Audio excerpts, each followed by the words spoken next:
We're here. We're doing it. Woo! Doing it and doing it and doing it well.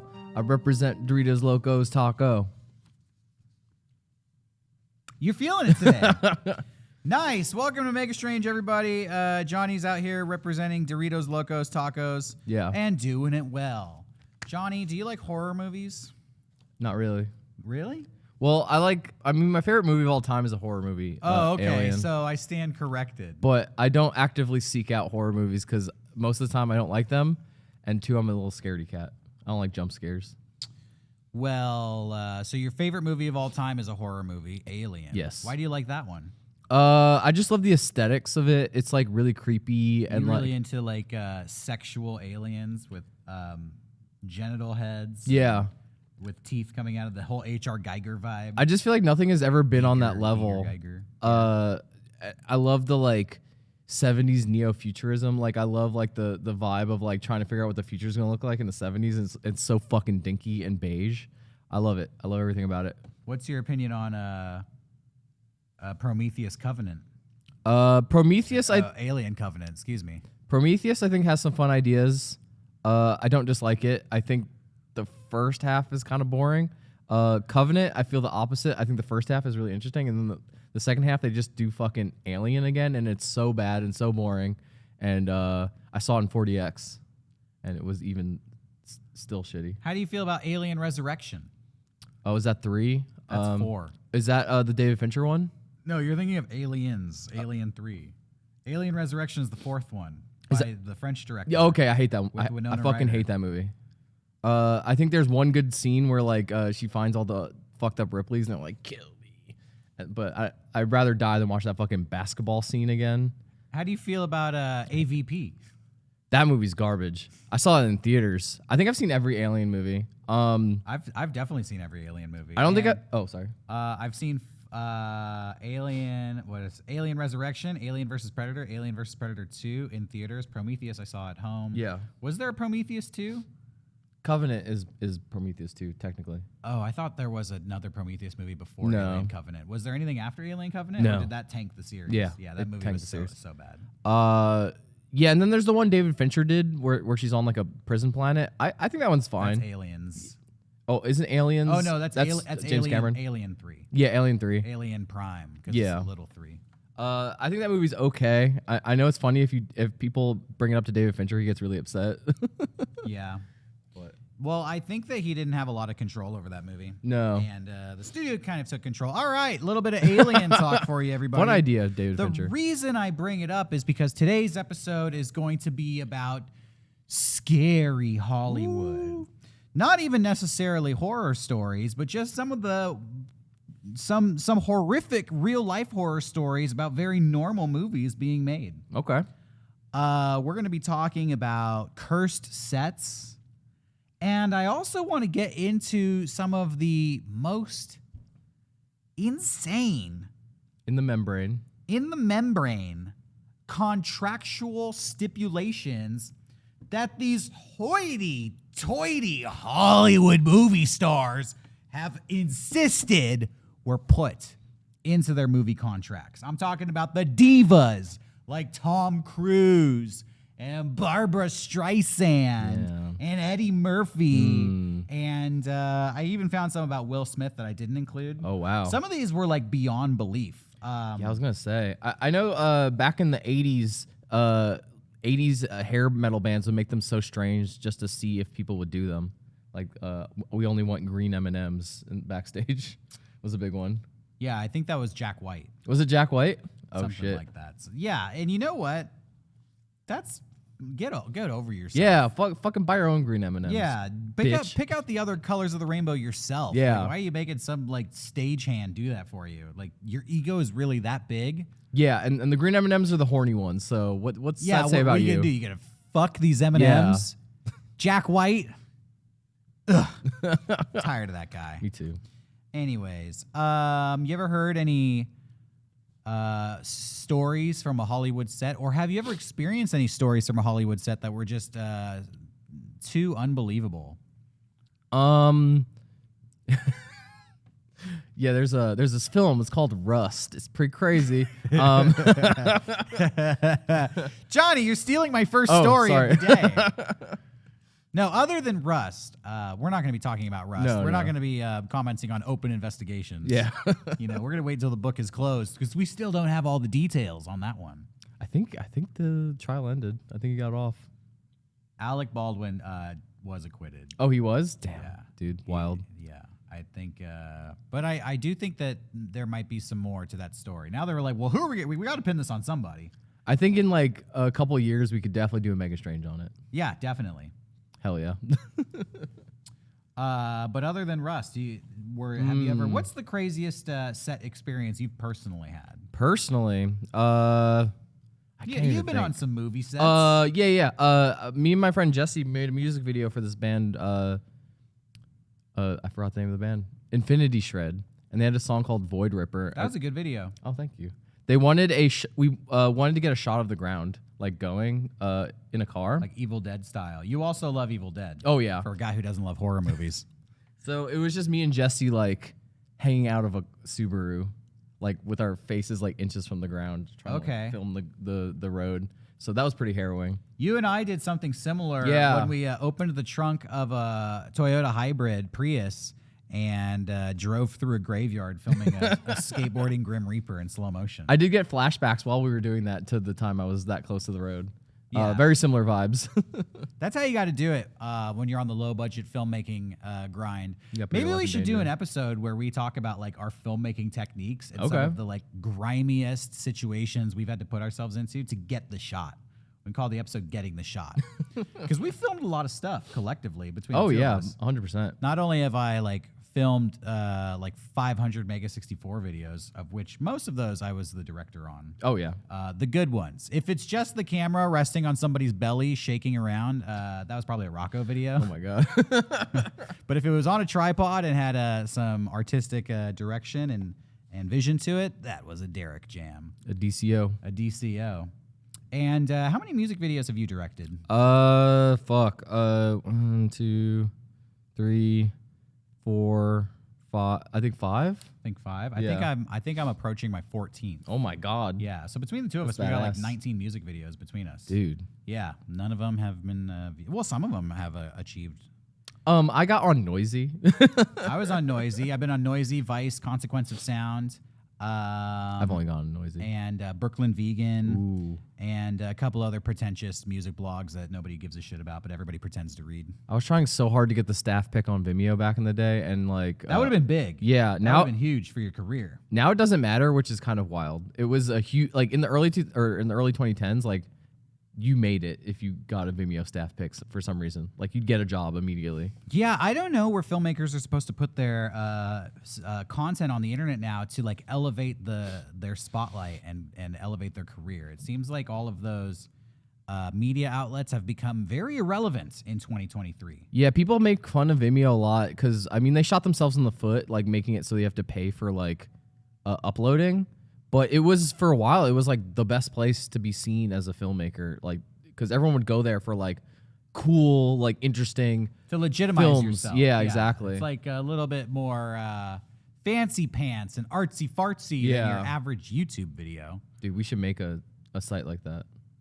Well, Vimeo did it and then they failed. So. Yeah, well, we could take like what we learned from them, and then do it better. Anyway, That's a discussion for another time. Today, we're going to be talking wild, crazy, scary Hollywood stories. Leave a comment below of what your favorite urban legend or story that supposedly happened on a Hollywood set is. We want to know what you think. If you have any stories of your own that you like, perhaps we don't cover them. A more recent one that I like to start with is the movie The Exorcism of Emily Rose. I remember that movie. Yeah. It was The Exorcist was released in the 70s and was re-released in the late 90s. And after the re-release of The Exorcist, I feel like there was a string of exorcism movies, Exorcist Yeah. ripoffs. There was the Exorcist prequel. Yeah, there was Yeah. Exorcist Begins and this movie that we're talking about here, The Exorcism of Emily Rose. Now, the original Exorcist was supposedly a cursed set. I was reading that the set inexplicably caught on fire and burned down. Oh my And God. the only part of the set that wasn't damaged by the fire was the little girl's room, Regan's room, which in the story is where the demon resided. Scary. There was fire on the original Exorcist set. I even heard another story that one day the cast came in after they had rebuilt the set and it was covered in snow. Indoors. What the fuck? It was covered in snow. Everything was covered in Real snow or fake snow? well, it was actual like powder, white powder snow. Oh. And they don't know what happened, but they think that somebody left the air conditioning unit on overnight and it froze the humidity in the room. But people say, like, that's pretty far. I mean, I do believe that's what happened. But at the time, the cast and crew were like, no, this is supernatural. This is demonic snow. Da-da-da-da. By the way, last week, if you didn't see it, be sure to check it out. We did an episode on the 7 princes of hell, which were the prominent demons that were associated with the 7 deadly sins. And it was really interesting to find that they had like kind of mythological or celestial origins. People would just be looking at the planets or looking at old mythology or past religions and being like, that's a demon. And we found out that there was pretty much a demon for everything. There was a demon that runs the kitchens in hell. There's a demon that cleans the toilets in hell. There's a demon that's in charge of all the baccarat houses in hell. What the fuck? I was talking to somebody about, I love the demon of baccarat houses because it's like at the time when this hierarchy of hell was written 500 years ago, I guess everybody was playing baccarat, right? Okay. But if this was written today, people would be like, yeah, there's a demon of Xbox. There's a demon of PlayStation, you know, like Dante's Inferno was released on Xbox 360. That's a pretty demonic game. So who's the demon programmer in charge of programming video games? Well, apparently there's demons in Target too, so we're not even going to Okay. get into that. I did see this really shitty, cringy, conservative rap today about these guys were rapping about how Target targets kids. Oh no. It's like Target really targets target kids. And I was like, this is... And they're like in the toy section rapping, and these dudes look so like thugged out and stuff. And I just imagine being a little kid like, excuse me, I just want to get to the Transformers toys, please. It's like, hold on, young buck. I'm trying to save your ass. I didn't know we'd get into Hit the beat. I didn't know we'd get into like a console war thing over Target versus Walmart. I feel like that's what this is stemming from. They're like, well, Walmart doesn't have the pride stuff. Yeah, they probably do. Walmart's conservative and Target's a little bit more liberal, and they're pissed off about that. Yeah. They're like, I don't want any liberal stores. I don't want gay people to have a single store anywhere in America. Is the vibe. Yeah. Is the vibe. Okay, enough political discourse. Let's get on to some haunted sets. I'm excited. The Exorcism of Emily Rose is a 2005 horror film that is supposedly based on true events. And apparently, the set was haunted. And the girl, I don't have her name here, but the actress, Emily Rose. the actress who played the character of Emily Rose, had some paranormal experiences happening to her while she was on set. And so did co-star Laura Linney. One thing that they had was the radio in her room while she was filming would keep turning on in the middle of the night. And it would play, according to this report, I don't know how true this is, but apparently it would play the same song every night. Okay. Which was the Pearl Jam song Alive. And it would always tune in during the song when it was singing the lyric, I'm still alive. Okay. Over and over again. So apparently the demon was just a really big grunge fan. Yeah. It was just like, I'm going to haunt you using the power of Eddie Vedder's music. Laura Linney herself also experienced the radio turning on 3 times during production. The radio inexplicably turned on. It wasn't playing Pearl Jam. We don't have a report on what it was playing. Alice in Chains. Yeah, Alice in Chains, or just maybe a little bit of Soundgarden. Yeah. Black hole, son. Just that looping over and over. Black hole, black hole. That would be kind of creepy. Yeah. Yeah. It's like skipping like a record, and you're like, oh my God, it's an AM radio. This isn't even a record player. But in addition to that, the actress who played Emily Rose reported waking up and finding strange bruises and scratches on her body that she could not explain. And she described them as being in the shape of 3 long fingers, or claws, if you will, as if there was a supernatural entity grabbing her tightly or clawing at her in her sleep. Okay.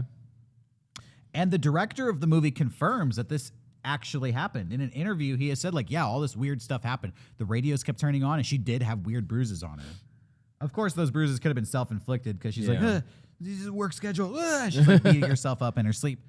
We simply don't know. But, you know, you never hear about this stuff on the set of, like, Mike Myers' Cat in the Hat. Yeah, I was going to say, like, this could easily be, like, a really good, like, you know, way to get press for the movie that's about to come out. You know what's interesting? This is the movie I want to see made.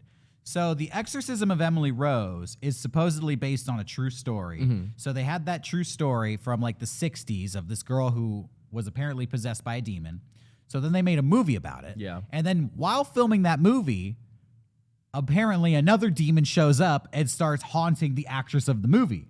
So now we need to make a movie called The Exorcism of Emily Rose, the movie. Okay. And it's a movie about making the movie about the original exorcism. It's meta. Yeah, and we just further get removed. And then if a demon haunts that set, we get another movie, That's the which is sequel. the making of the movie of The Exorcism of Emily Rose, the movie based Okay. on the true story, the story of Emily Rose.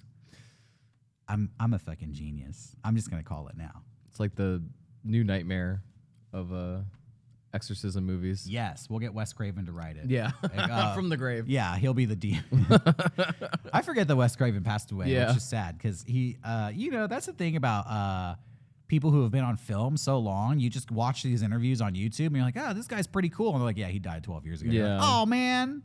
Like, That's I forget sad. that George Romero is dead, too, and David Bowie. I Oh, mean, I do yeah. remember that David Bowie's dead because it was such big news. But sometimes these guys pass away and, like, nobody cares because they're, like, little niche.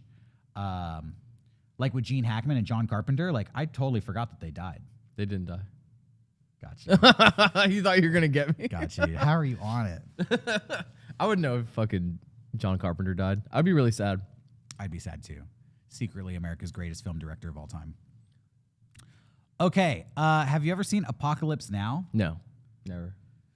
Do you like war movies? Yeah, I mean, I like Full Metal Jacket a lot, but I don't really like seek out a lot of war movies. I think that there is a collection of Vietnam movies that are essential viewing. Full Metal Jacket, Platoon, and Apocalypse Now. You have to see all 3 of those Yeah. movies if you want to understand the Vietnam conflict without actually going there. Of those 3, legitimately, I think Platoon is the best. Really? Yeah, because it won Best Picture, and Oliver Stone actually served in Vietnam and then wrote a movie based on his experience there. So it's kind of like a firsthand perspective of what it was like to be in the war. The other 2, Stanley Kubrick didn't fight in the war, and neither did Francis Ford Coppola.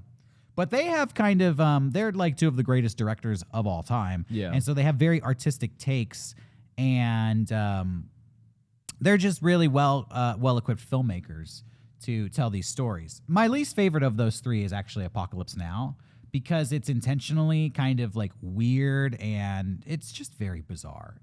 I think you would love it, actually. It's a super bizarre movie. Okay. Yeah, I mean, I recently watched Jacob's Ladder, which is like secretly a Vietnam movie. Really? I've never seen Jacob's Ladder. I think it's like a little corny in the middle, but like it wraps up so strongly, it makes up for everything. Yeah. Like everything makes sense and why it was corny. It haunted me for a bit after watching it. I was fucked up. Oh, you can also check out the Robert De Niro Vietnam movie, The Deer Hunter. Okay. Yeah, I've heard of that as well. Yeah. Yeah, that movie is a little long, but the Vietnam parts are like super intense.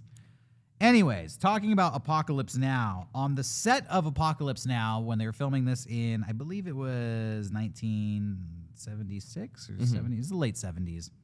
The police showed up on the set of Apocalypse Now while the filmmakers were filming in the Philippines, and they took everyone's passport away because they had discovered that the film was using unidentified cadavers, Okay.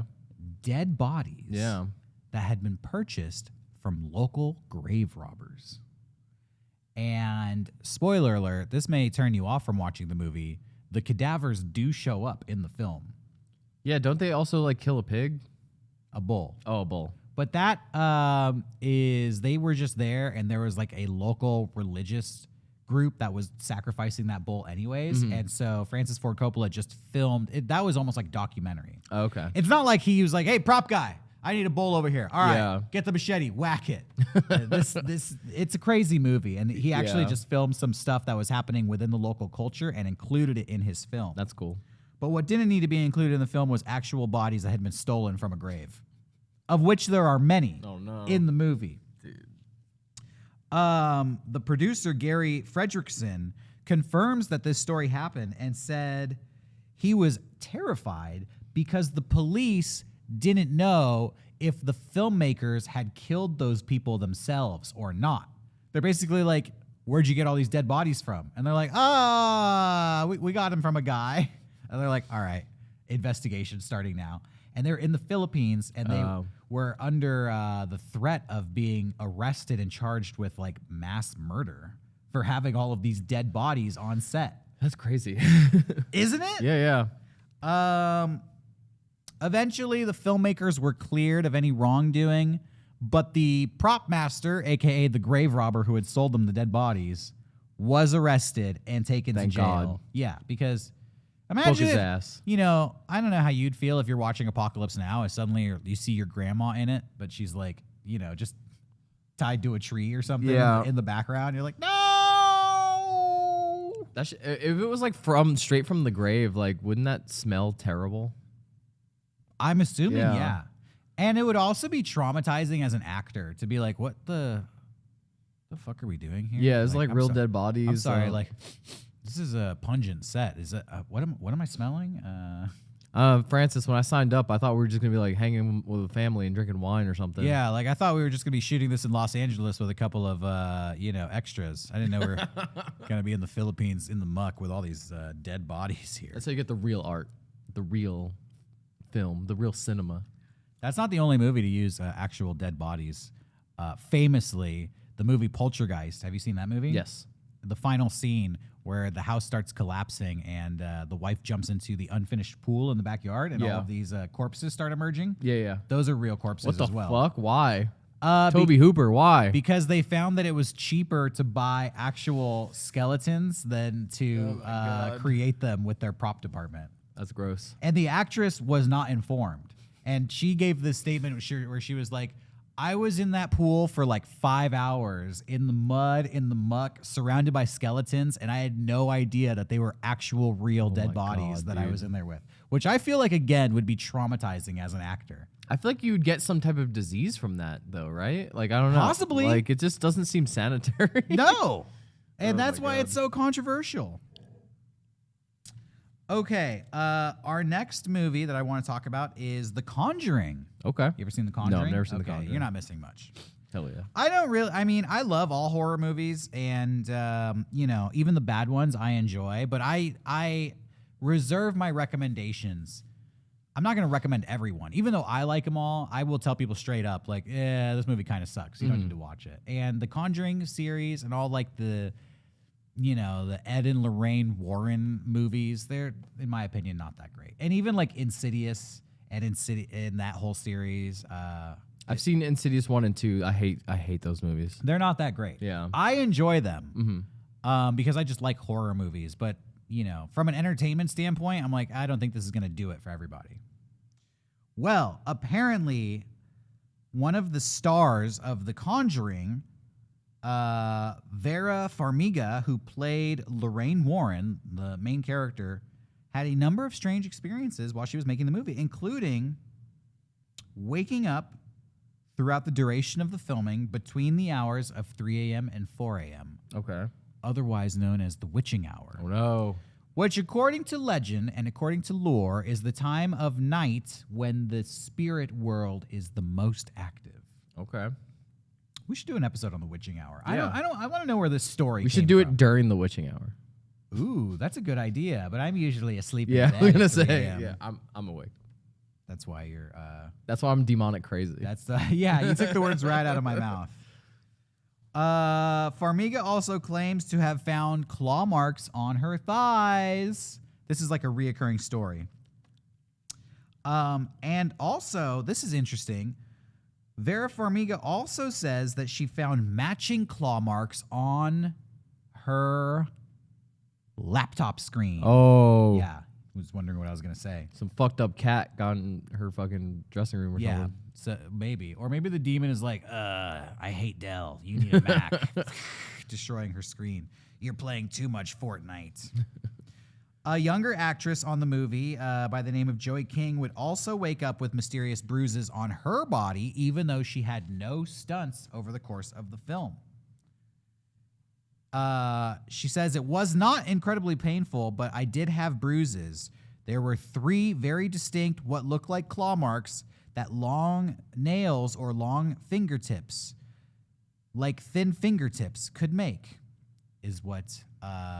that's actually a quote from Vera Farmiga Okay. speaking about the incident in 2016. So all of these demon movies, it's always like, I guess, when demons slap you, they only have 3 big fingers. Yeah. They don't have like the 5-fingered hand like us people. Oh, the Mewtwo hand. You're right. Again, we talked about that on last week's episode. Yeah, go check that out. Yeah, maybe it's Mewtwo psychic slapping them. Dude, that'd be sick. Psychically fucking up their laptop. This next one is fun, and it fits in well with our show. Okay. It comes from the set of Star Wars Return of the Jedi. Okay. I didn't know anything fucked up happened. It's not super fucked Okay. up. This one's a fun one. Okay. But this crazy set story from Hollywood says that while playing Chewbacca in Star Wars Return of the Jedi, Peter Mayhew, because they were filming, Star Wars Return of the Jedi takes place on the forest moon of Endor. Yeah, yeah. They were filming in the Pacific Northwest, Okay. like Oregon and, Yeah. the Redwood Forest and stuff like that. Peter Mayhew had to be escorted to and from set with crew members in brightly colored vests. He was required to, because he was informed that there was a legitimate threat that local hunters might mistake him for Bigfoot What the fuck? and shoot him. Fuck yeah. Yeah. And he was warned explicitly not to leave set without a brightly colored crew member escorting him. I'm really surprised they would let hunters anywhere near the vicinity. Well, I don't think they can control. That's true. Like 100% of the woods up there. Like people are just wandering around doing their own thing. Yeah. And I just wonder, like, was there an incident or did something happen to make them say, like, all right, Peter, you're not allowed to walk around as Chewbacca anymore. They actually think you're Bigfoot out there. Or was there just enough forethought from the producers to be like, yo, Bigfoot is real. Yeah. And he's up here. And if somebody sees you, you're going to get shot. Yeah. So they're just being, like, overly cautious. I don't know. I mean, it's like a movie quality fucking suit. So, like, I'm sure that, like, a hunter would be like, oh, shit, I found him. Holy shit! And that dude's, like, tall as fuck, too. Like, it would have been, like, there would have been a dude just like, oh, my God. I got him. And then he shoots him, and it's Peter Mayhew from Star Wars. Yeah, He's like, no. what have I done? Not Peter Mayhew. Like, he knows. Oh, my God. I've killed Peter Mayhew. That's a funny skit idea. Oh, no. Moving on. The Nightmare on Elm Street, Ooh, which one? the original. Oh. You ever seen that movie? Yes. For a guy who doesn't like horror movies, you've seen all of them. Well, that one was like revenge because my dad scared me as a little kid and explained Freddy Krueger to me, and I couldn't walk through the horror aisle at Blockbuster because if I saw Freddy Krueger's face, I would start crying. Oh, my God. And so as an adult, I was like, you know what? Fuck that shit. Like, with such a dark cloud on my childhood, I'm gonna watch it, and it was so goofy. I was like baffled. I was like, oh man, this is really silly. That's amazing because that actually mirrors the plot of A Nightmare on Elm Street, where they're being haunted by Freddy Krueger, and the only way to survive is to take back the power by confronting him and deciding that he's not scary to you. Is that Dream Warriors or is it a different one? No, that's every Friday the 13th movie. Yeah. I'm sorry, that's every Nightmare on Elm Street movie. Okay. They have to go into the dream to confront him, and then they just turn their back on him, and he's unable to hurt them anymore. Yeah, I always liked in the first movie, she's able to take him into the real world, and then she just does like Home Alone style traps. Yeah, she like hits him in the balls with a sledgehammer. I think that's my favorite shot in the whole movie. I was like, they should do that to every slasher. Yeah. Destroy his gonads with a 'em. sledgehammer. Dude, Michael Myers ain't going to be having trick-or-treating anymore after this. I feel like they do that bit occasionally where they'll try to kick Michael Myers in the dick and he'll just like not react. I feel like that's happened in a movie, right? Am I crazy? I don't feel recall. It's like, ding, I don't make some metal noise or something. Maybe that's in one of the more recent ones that I haven't seen. It makes some metal noise. Yeah. Like they're like, I know what to do, and they kick him, and he just stands there like a statue. And they're like, oh, and they try it again, like they're kicking him over and over and over, like it's not working. And then Michael grabs them by the throat and lifts them up and like. Or is it happened in Terminator? I don't know. I feel like I've seen a movie where someone like kicks someone like and it made a metal noise. Kink. Okay, well, A Nightmare on Elm Street. You may not know this, but it was based on real events. Yeah, based on a true story. Director Wes Craven, R.I.P. Rip Rig, says that he came up with the plot of the film after reading an article about a family who had escaped the killing fields in Cambodia and fled to Los Angeles. Okay. Things for this family were fine at first, but then suddenly the young son started having very disturbing nightmares. And he told his parents that he was afraid that if he slept, the thing chasing him would get him. And so he tried to stay awake for days at a time. He actually became afraid of sleeping. When he finally did fall asleep, his parents thought the crisis was over. But one night, they heard screams in the middle of the night. And by the time they got to him, he was dead. Holy shit. He had died in the middle of a nightmare. Dude. He did die in his sleep, screaming in the middle of a nightmare, after saying that something was chasing him in his dreams. I don't like that. And that was the story that inspired Wes Craven to come up with A Nightmare on Elm Street. He was like, what if this kid got killed by a wisecracking guy in a fedora? Yeah. He's like, this is a good story, but let's spice it up a little bit. Yeah. A long-armed pedophile. Yeah, I forget that is the plot of that Freddy Krueger did like diddle a bunch of kids. Yeah. So that's why they burned his ass. They're like, you're breaking proto. Yeah. It's time to roast you. Moving on. So in doing research for this episode, I found a lot of stories that were just really like sad. So many stunts go wrong in Hollywood. So many people like almost die making movies. It actually made me kind of afraid for actors out there making action movies. Like Jason Statham almost drowned making one of the Fast and Furious movies. And, Brendan Lee died while making The Crow. Yep. And so many people like came within. Ed Helms nearly drowned while filming The Abyss with James Cameron. And he, in his story, said that on the drive home that day, he broke down crying because he's like, I actually thought like I was going to die today. Like there was a moment where I thought my life is actually over, like making this movie. A lot of people don't talk about it, but Brendan Fraser, he destroyed his body for those Mummy movies. Yeah. Like, he has like permanent damage to his body. Like he can't walk very well, I think, currently. That's really sad. Yeah, it is really sad. That's why people were hyped for him when The Whale was coming out, because all that stuff, all that information was coming out. Yeah, and that character can't walk very well either. Exactly. So that was just Brendan Fraser being himself. Yeah. Well, this one comes from a movie where you didn't think the actor would nearly die, but he almost did. And I'm talking about Michael J. Fox on the set of Back to the Future 3. Oh, shit. There was a scene in the movie where Michael J. Fox is being hanged in the Wild Wild West. and Christopher Lloyd, Doc Brown, has to save him at the last minute. Okay.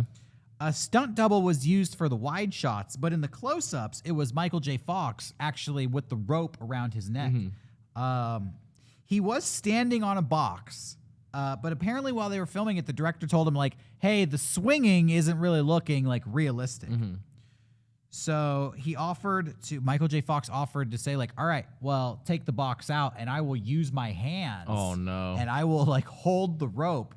But he misjudged this during one of the takes, and he actually almost died when he started legitimately choking himself. Fucking Robert Zemeckis being like, it's not looking real. Yeah. Everyone thought Michael J. Fox was just acting really good. Dude, he's killing until it. Robert Zemeckis was actually the one who saved him. And he's like, hold on, we're actually killing Marty. Cut the rope. We're killing Marty. We're killing Marty. Oh my God. And so, Michael J. Fox almost bit the big one on the set of Back to the Future 3. Could you imagine the news story? I feel like people would finally stop. That would be if that happened. People wouldn't say it's a bad movie. Like people always act like that movie's bad. It's fine. Well, you can't speak ill of the dead. Yeah, so they'd be like, it's the greatest one, 3. I mean, yeah, Michael J. Fox.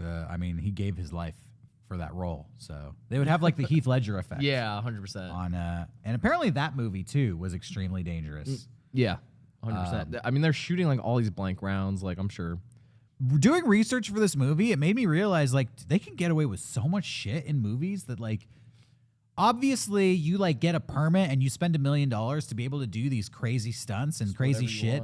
But you're really like risking people's lives, and a lot of times we never hear about it as the audience, but people do get injured and people sometimes die, and it's kind of like wild that films are allowed to put people in these situations for our entertainment. Yeah, Christopher Nolan, an article came out recently for Oppenheimer that said he found a way to recreate the atomic blast to film it practically. And I was like, are you fucking kidding me, Christopher Nolan? He's like, yeah, we went to Pakistan and we got an old nuke. Yeah, we fucking launched this fucker. We got a 1970 Russian Zarba bomb. Yeah, dude, like he's gonna get someone killed one day. Like, I mean, in Tenet, he actually crashed a fucking plane into a building. Like that was real. They did, but it wasn't in the air. Yeah, no, it was rolling on the ground. Yeah, and it hits into the building. Yeah, but like still that. Because the way you say it just now sounds like he did 9/11. Yeah, he just fucking flew it. He actually fucking crashed an airplane into a building. We need to specify the context in case people haven't seen it. Yeah, hopefully he doesn't make a 9/11 movie. Yeah, because he does everything practical, so that's just not going to be good. It's not going to. Yeah. You know, I'm always complaining that nowadays movies rely too heavily on CGI, and I'm like, I like when they do it practical. But then reading these stories, I'm like, oh yeah, no, it's okay. You can do it on a green screen. I mean, if it's the option of doing it on a green screen or potentially killing your actor, like, yeah, let's go with the green screen. Yeah, they'd rather sacrifice the lives of 1 million animators than one actor. Yeah, these guys are gonna die. They're gonna die because for being overworked on their their drawing pads. Their poor health, dude. No, I'm kidding. Michael J. Fox is reading those stories, being like, "I swung from a noose, and you're complaining about crunch time on your keyboard." Carpal tunnel, dude. It's carpal tunnel kills. I shouldn't make light. No, I'm just messing. All right, now I want to switch gears from crazy set stories to wild contractual stipulations. Oh, hell yeah. This was actually the inspiration for this episode because Fast X has just come out, and I was reading some news stories. Somebody told me that Vin Diesel has a stipulation in his contract that nobody can appear taller than him on camera. It's kind of like wrestler shit. Yeah. Like, oh, I won't lose to this guy. Definitely. Yeah. Which is interesting because if you go watch those movies, he's like an inch taller than The Rock. Which I assume isn't true. In real life, The Rock is like 6'4". He's approaching 7 feet tall. Yeah. And Vin Diesel is 5'11". So The Rock is a good 6 inches taller than Vin Diesel in real life. Probably gave him those Frankenstein boots. They did. Yeah, they gave it. Well, they call it. Vin Diesel. I want those. Vin Diesel tries to play it down. He's like, "Oh, we didn't do much. I just have big, thick-soled boots. You know, it's just a little. That's just my style." And I was like, "Thick-soled boots? You're walking on fucking platform heels, bro. You've extended your height by 7 inches. Your boots are like practically stilts. Yeah, they're probably this big. For real, it's like 7 inches. Like, how does he? That's why he like walks so weird in those movies. He's always usually just standing in place. Yeah, unless because he's he'll fall driving. over if Yeah. he moves. Yeah. And he also has a stipulation in his contract that he can never lose a fight. Oh my god. So even though he fights The Rock and he fights Yeah. Jason Statham, like he always wins. And then The Rock put a stipulation in his contract that he could never lose a fight either. So in those movies, nobody wins. Yep. And we, the audience, don't win either, because I would just love to see somebody just beat the shit out of The Rock or Vin Diesel. I mean, they're about to do the last one at some point. That should be the finale. Just them getting into a real fist fight. Just let them shoot on each other. Let them shoot. Well, here's an interesting contract stipulation, and this one comes from Tom Cruise. Did you know that Tom Cruise, apparently when he does an action movie, has a stipulation in his contract that he requires 50 custom-made thongs. Excuse me? 50 custom-made G-strings. 50? Made of soft, stretchy material. Why? So that he can wear them during complicated stunts. That just seems like it would hurt. I don't know why. I mean, I don't know why, but this is the story that I read, that Tom Cruise requires 50 custom-made silky G-strings that he likes to wear when he does his stunts. Probably because he's going to do a lot of running and his butt's going to be in the shot and he doesn't want to have that underwear line.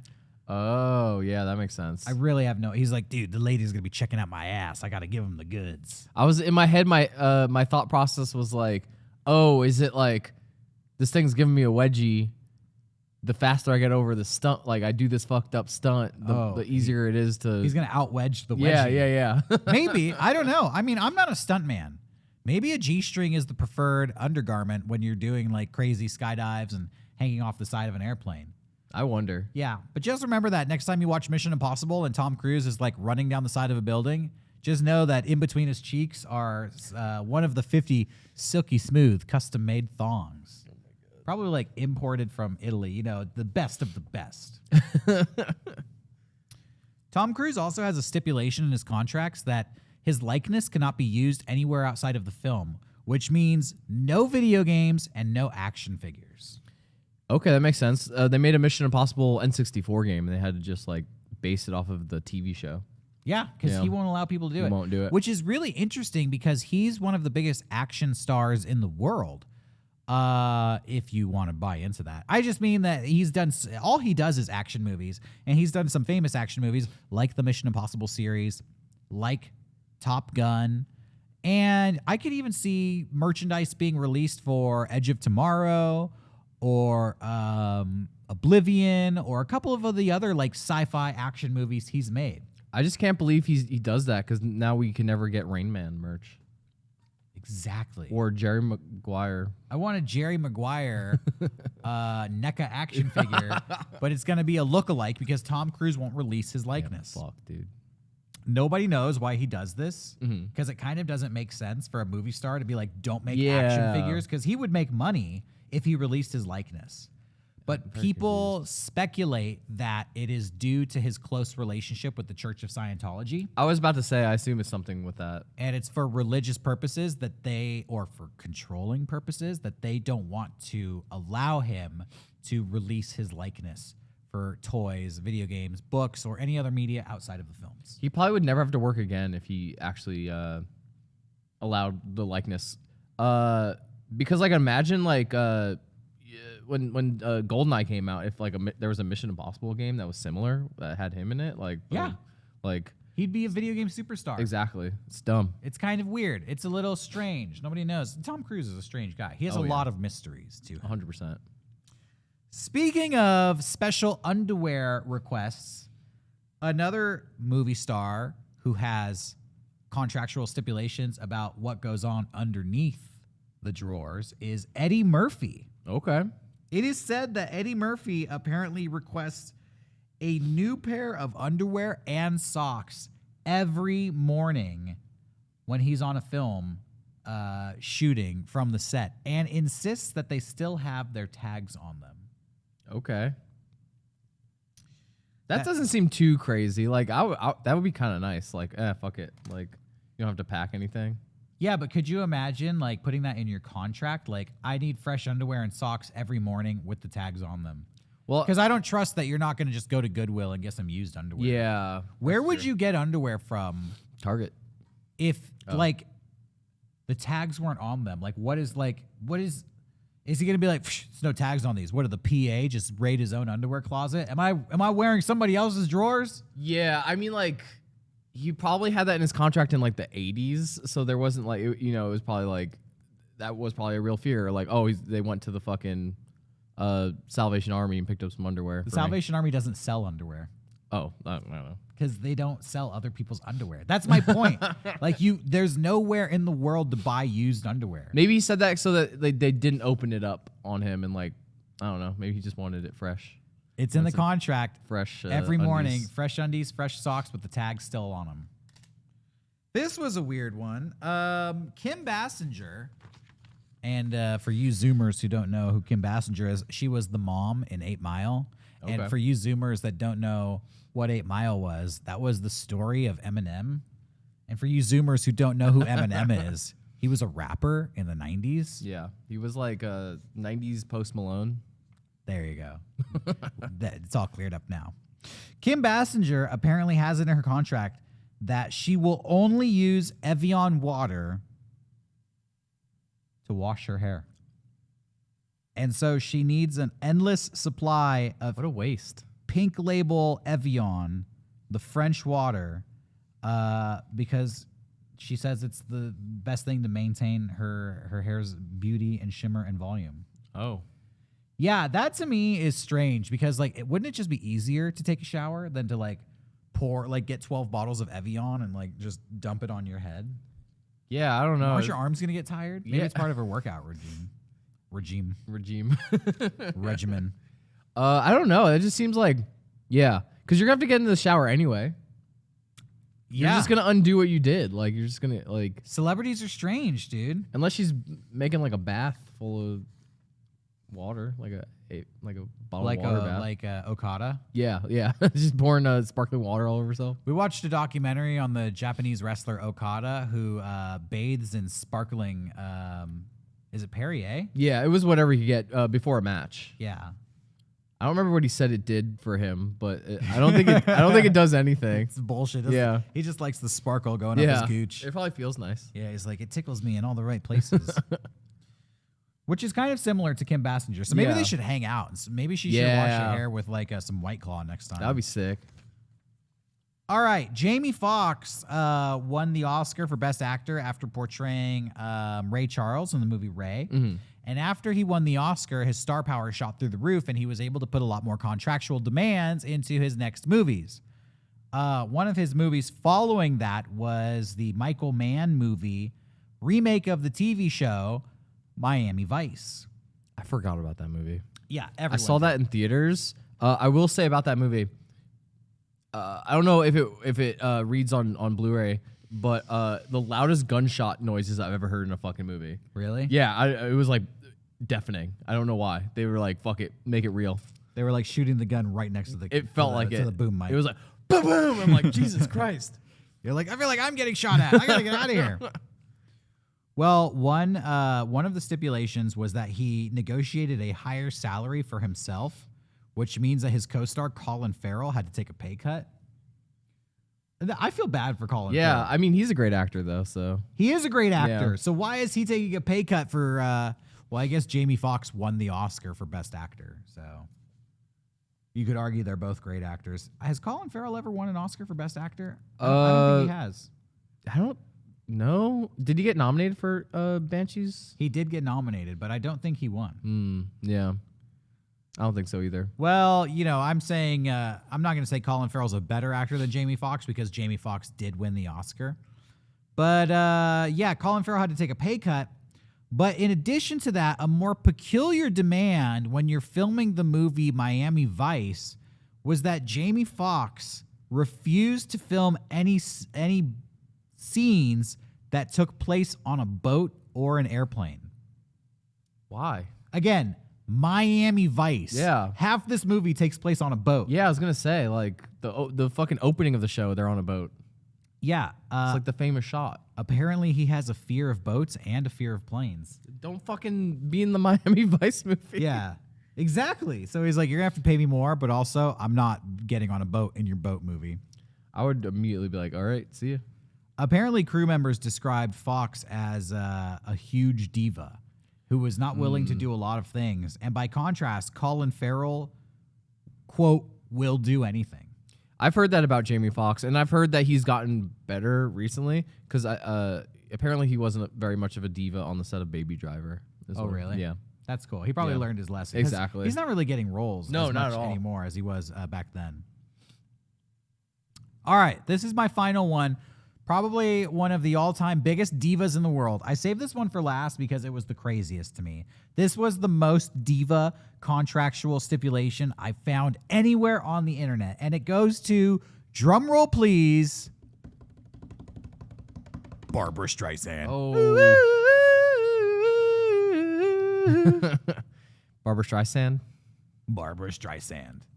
I was How do you say it? Say it again. Barbra Streisand. Streisand. We're quoting Licorice Pizza, which was an amazing movie. Oh yeah, I love that movie. Probably my favorite movie of the year that year. Really?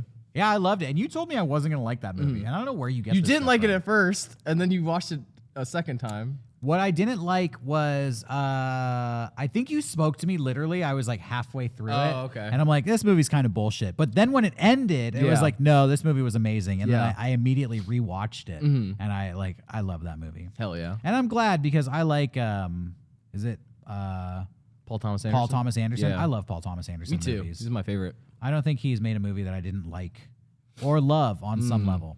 The only one that tested me a bit was Inherent Vice. That one was a little weird. I didn't see that one. But I enjoyed it. A lot of people didn't like The Master.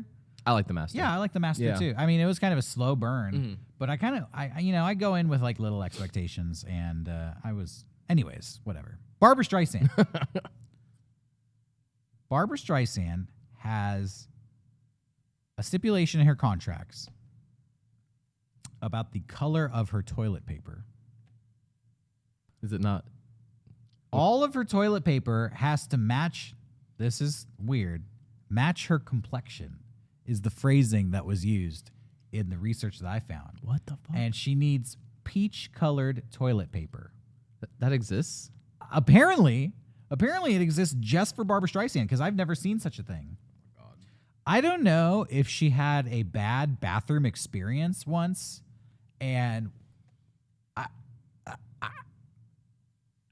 I'm just trying to imagine why an actress would require toilet paper to match her complexion. I don't get it. It definitely feels like one of those weird things. Like, this is a weird thing to make sure they actually read the writer. I don't know. She's like, this toilet paper doesn't match the color of my ass. Yeah, what I'm walking off the set here. I just took a shit and the toilet paper was white. Did you not read my contract? I thought the toilet paper was white. Sorry. That's in Roseanne's contract too. But yeah, Oh, I was just imagining her on the set of that Seth Rogen movie, being like, stepmom.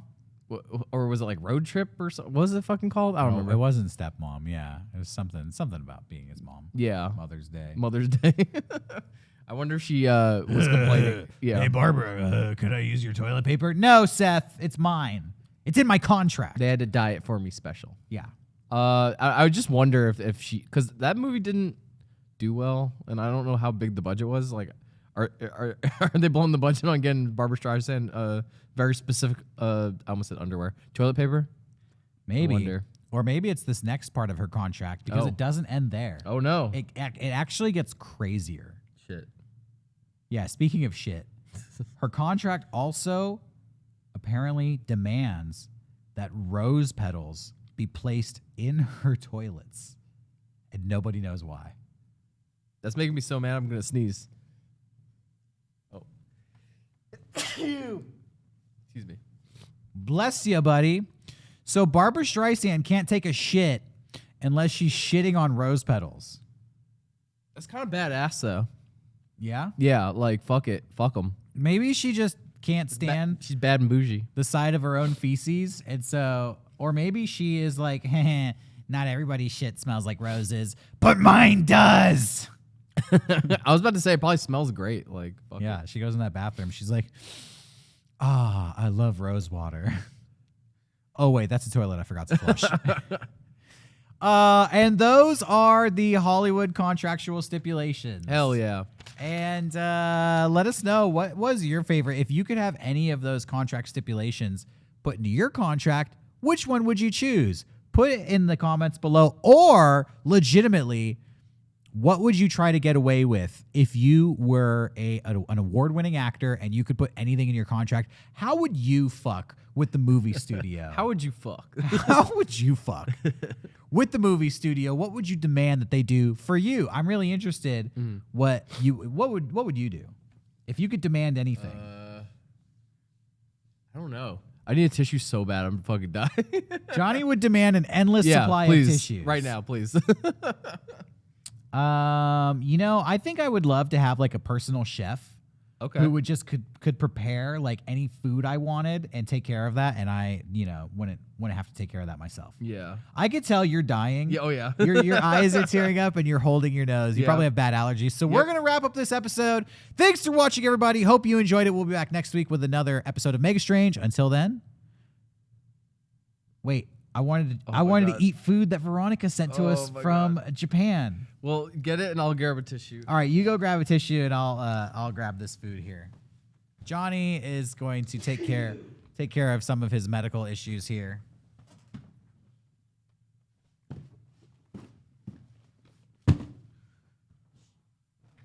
Huge shout out to our Japanese correspondent, our ghost host from across the ocean, Veronica, who has been not only touring the most haunted locations in Japan, but took some time to do a little grocery shopping, to be a snacky pen pal with the show.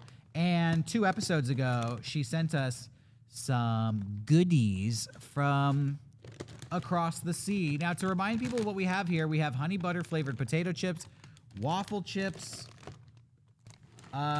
This one, I don't remember what it's called. I think it translated to big fish.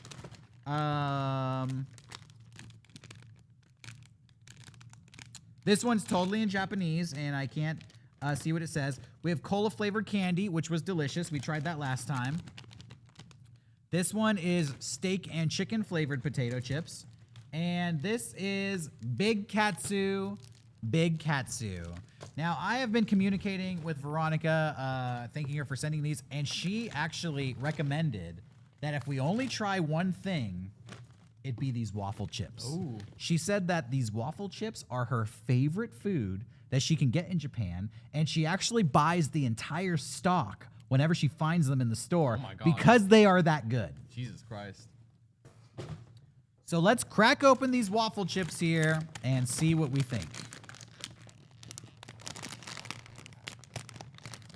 Do you like waffles? Yeah, I like waffles. And you know what? Give Veronica some praise in the comments below and let us know if you have any tips or places where you'd like to see her visit in Tokyo. You may remember she visited Sunshine 60, the haunted skyscraper. She visited some cursed vending machines, and she went to the most haunted park in Tokyo. In some upcoming episodes, I think we're going to have some new locations that she's going to be visiting. So let us know if you have any requests. Hell yeah. For our Japanese correspondent.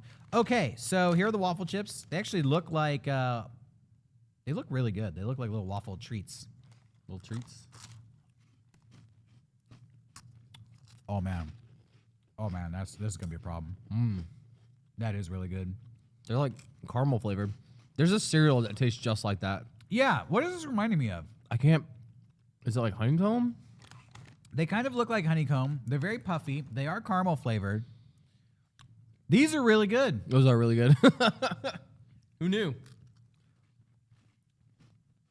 I shouldn't be eating these. These are not on the diet. All right. So those are the waffle chips. Last time we had Spam chips. Those kind of made me want to barf. Yeah. Those tasted like dog food. Yeah, I hated those. You know, I got Rocco to try those, and he agreed that they were disgusting. and he eats everything. Yeah. Everything that's sent to us, he will like secretly, even if he's like, oh, that's bad, Yeah, he just keeps eating it. keep on eating it. But the Spam chips, those sat there for days. Like nobody wanted Yeah. I was surprised. These are going to go fast here. Yeah. Oh, yeah. We also had, so the Spam chips on a rating of 1 to 10, I'm sure there's more disgusting stuff out there. So I would give it like a 3. Mm-hmm. The cola candy, that was pretty fucking good. That's 10 out of 10 for me. Yeah? Yeah. Well, Veronica, please send more of those. We have a couple more in the box. You can have them. What do you rate this? I'd give it like a 7. This is not a 10 out of 10 for you? I'm not really a big like sweet chip kind of guy. Like I was hoping it would be more savory, but those are good. These are good. This is kind of like churro-esque. Yeah. I think these are really good. I'm giving these a 10 out of 10, personally. I would probably swap them. I'd give the cola candy a 7 out of 10. Okay. They're pretty good, but it's like gummy candy, not my favorite thing. I love gummy candy. But these are crunchy and delicious and very satisfying. Hell yeah. All right, we will try another Japanese snack on the next episode. And I already signed off, but I'll sign off again. This is Mega Strange. We'll be back next week with another strange episode. Until then, stay strange, everybody. Good night. Bye-bye.